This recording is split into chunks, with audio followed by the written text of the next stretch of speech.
Okay, week 3, streamside fly tying. This week we're doing kind of a variation of another Flyfish Food streamer. This one's called the Baby Fat Ghost Minnow. We're tying it a little bigger. This is a size 2 saltwater Ahrex hook, the SA280. I wanted something for bass, or I'm actually tying a few of these for an Ontario brook trout trip.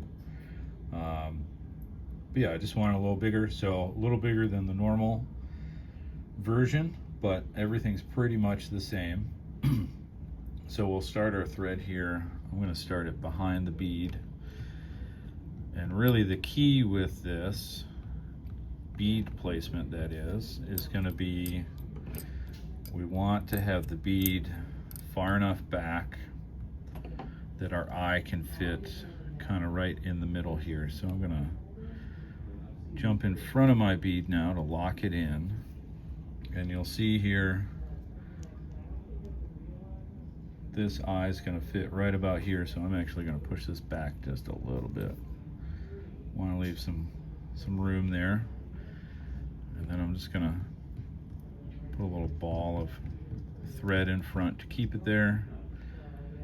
Jump in back,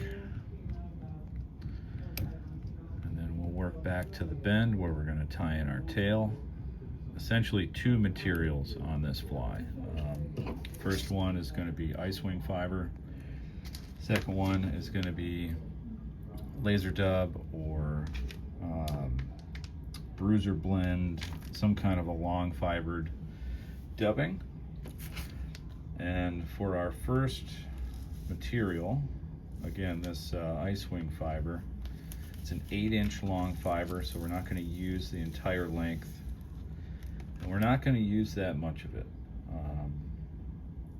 It's one of those fibers that you're going to have when you take it out of the bag. It's really long and wispy and kind of hard to control, so we're going to try to align these fibers by clumping them together and pulling the long ones out and restacking them. We want a little bit of a taper, not much. And if you think you have enough of it, use a little bit less.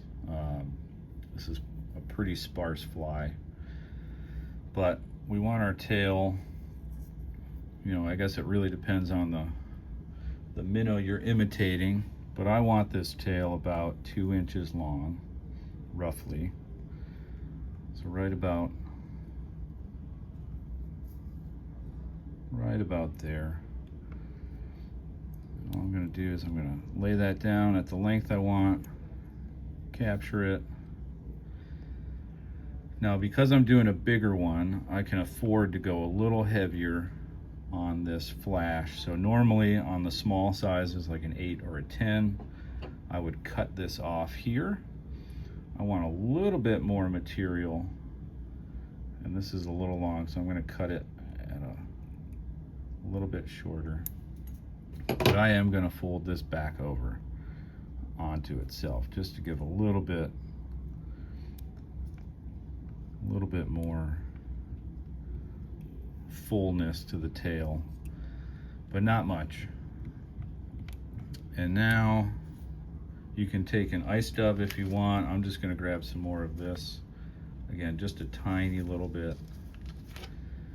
And we're going to essentially just cover up our thread wraps here. That's really all we're going to do. Let's get that onto our thread.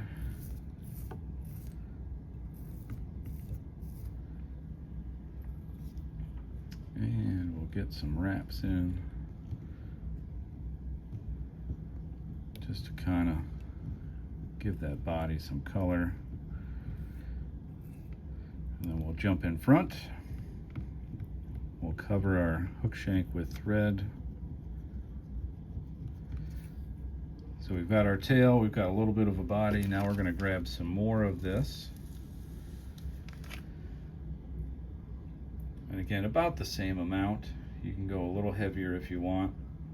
I was a little light on that grab, so I'm going to grab some more. And again, same thing, we're just going to grab these long fibers, pull them out, and re-stack them or align them. So there's still a taper, but not a really long, aggressive taper. And then we will place this right on top. We want to go about the same length as our tail. Looks about right. We'll lay it right on top. A couple wraps. Now this one I am going to cut off. And depending on, again, the minnow that you're tying, once you do this first stack in front of the bead, you could change colors if you're doing multiple colors. Like if you did pearl or white for the tail, you could do a darker one up top. This is kind of all the same kind of green bait fish that I'm going for here. And then we're going to do another wing stack right on top, just like the first one. And again, it doesn't look like much now. Again, typically your second stack is going to be darker if you're doing two different colors. I'm going to stick really simple on this one, all the same color. The only color variation is going to come with the head. And so I'll cut this extra off, make sure I don't have any crazy flyers out front. Get a good thread base here. And then I'm going to leave my thread up towards the eye here for our next step. And our next step is going to be the head. And we're going to use a little bit of laser dub in two different colors. I'm using Sculpin Olive and Dark Tan on this one. Again, you can go lots of different options. This is one that I did kind of, fire tiger, olive on top, orange on the bottom with yellow ice wing fibers. Or, this is essentially, I'm going to use a different color eye. I put a little black in this one. So experiment, figure out what colors you want to mimic the fish you're trying to copy. But we're going to take a little bit of our ice dub, or our laser dub, and I'm not using much. This is probably too much, but just like the ice wing, we're going to try to align these fibers so that they're all going the same direction. And the key with this, you're not really going to know if it's enough or too much until you lay it down and go to tie it in. So once we get these aligned, we're going to kind of roll them, bundle them up together. And I'm going to tie this in, not right in the middle, but kind of a 60-40 or 65-35, 30-70. I want less material going out the back. That's going to act as kind of a prop. And this looks not too bad on the amount, but I'm going to do a nice loose wrap and then pull straight up and create just a little bit of a band here. It's going to allow me to fold this over when we're ready. So that was our top color. Now we're going to take our bottom color, and we're going to do exactly the same thing with, if you can, a little bit less of the dubbing. So again, we're going to take a little bit and we're just going to align those fibers so hopefully they're all going in the same direction. And you can see this has a little sparkle to it. There's a little red in there and some green, and it just looks, I like this dubbing. And if you have it, use your rotary vise and flip it over. It just makes it a little easier. We're going to tie it in the same way, 30%, 35% going out the back, most of it going forwards. We'll tie that in.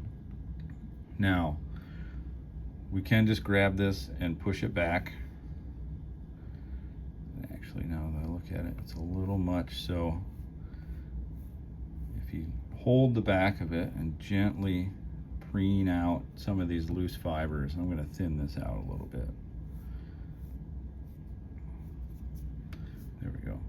So what I'm going to do, and I'll turn my vise so you can see what's happening on top, is I'm going to take this top dubbing, I'm going to fan it out.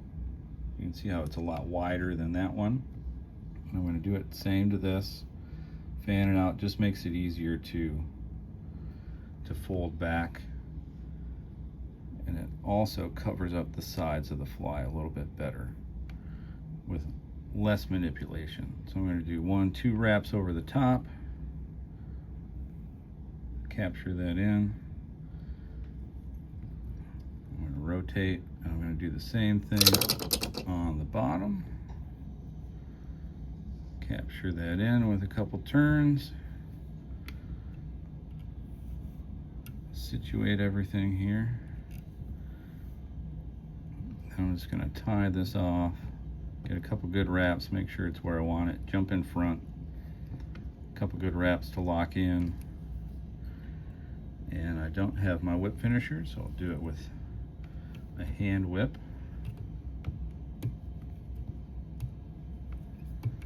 4 turns is fine. We're going to use some UV resin over the eyes, so I'm not too concerned. That should lock everything in place. Now, before we do the eyes, we're going to want to pick this out. You can use a brush. I've got a little piece of Velcro here that's just going to help spread these fibers out. I'm also going to use the other side, just a needle, a little bodkin, and we'll spread these fibers out, make them look really crazy before it looks good.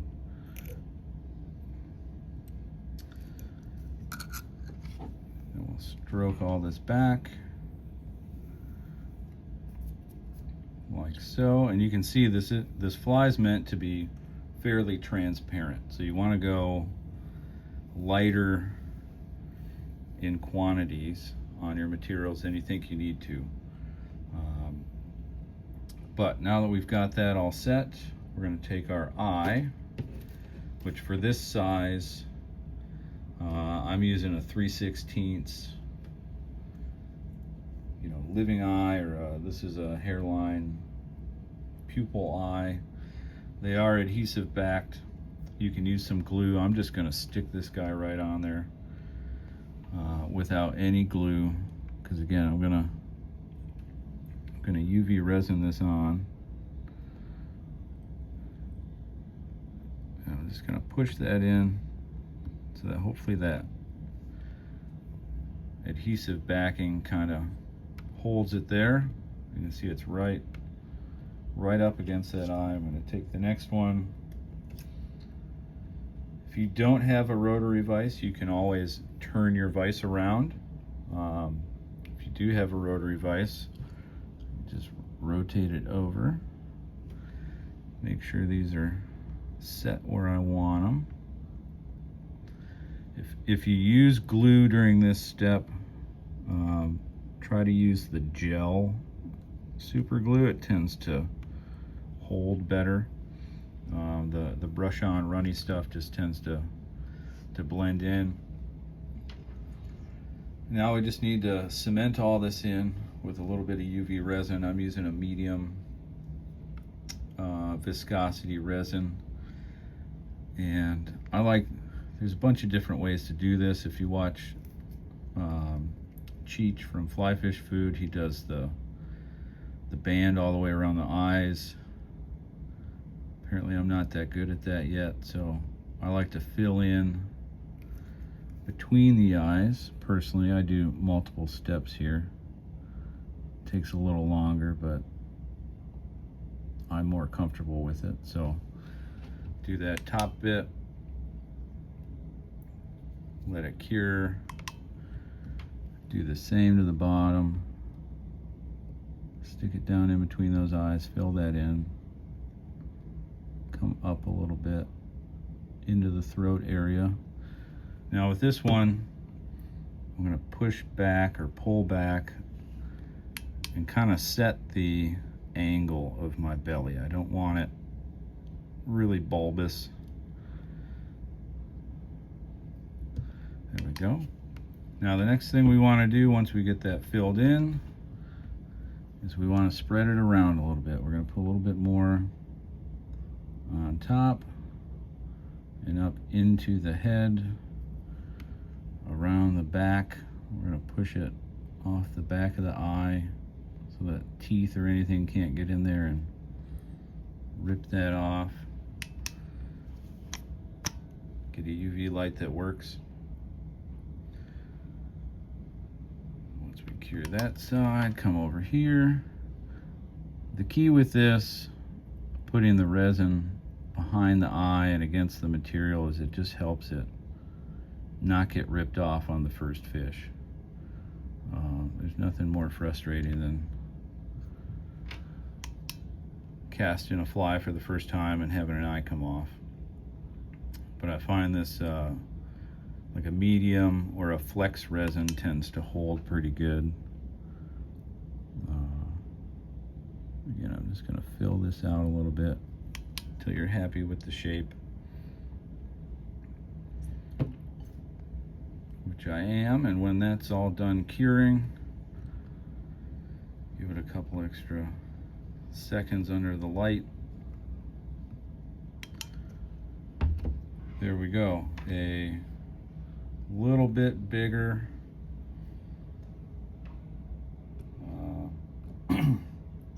baby fat ghost minnow.